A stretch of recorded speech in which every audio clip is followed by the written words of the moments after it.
एक छोटी सी कहानी और बड़ी सीख।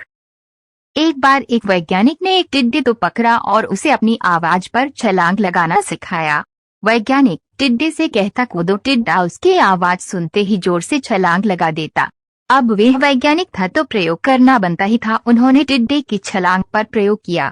वैज्ञानिक ने उसकी एक टांग तोड़ दी और फिर बोला कूदो। अब टिड्डे की छलांग की दूरी कम हो गई। वैज्ञानिक ने उसकी दूसरी टांग तोड़ दी और फिर बोला कूदो। टिड्डे की छलांग और कम हो गई। अब तोड़ी गई उसकी तीसरी टांग, फिर छलांग की दूरी और कम हो गई। एक एक करके बेचारे टिड्डे की सारी टांगें तोड़ दी गई। अब आखिरी टांग टूटने पर जब उससे कहा गया कूदो तो वह हिल भी नहीं पाया। अब वैज्ञानिक ने अपना निष्कर्ष अपनी डायरी में लिखा। जानते हो उसने क्या लिखा? जब टिड्डे की एक टांग तोड़ी गई तो वह थोड़ा बहरा हो गया।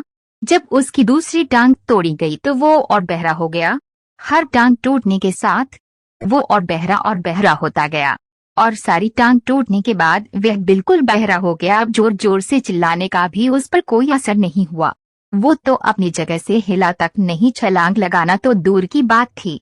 इस कहानी को सुनकर सभी को ऐसा ही लग रहा है ना कि क्या मूर्ख वैज्ञानिक था, इतनी सीधी सी बात उसे समझ में नहीं आई। या कुछ लोग ये भी सोच रहे होंगे कि ये तो किसी बच्चे को भी पता है कि टिड्डे की छलांग उसके टांग टूटने की वजह से कम होती जा रही थी, ना कि वे बहरा हो गया था।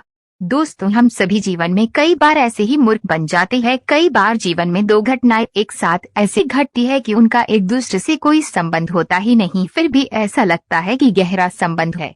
कभी कभी दिखता कुछ और है लेकिन समझ कुछ और आता है और वास्तव में होता कुछ और है। इसलिए अगर पछताना नहीं है तो जीवन में जल्दबाजी में कोई निर्णय न ले, हमेशा समझबूझ का इस्तेमाल करे, सावधानी बरते, नतीजे सोच विचार कर ही निकाले। ऐसे ही वीडियो देखने के लिए चैनल को सब्सक्राइब जरूर करें।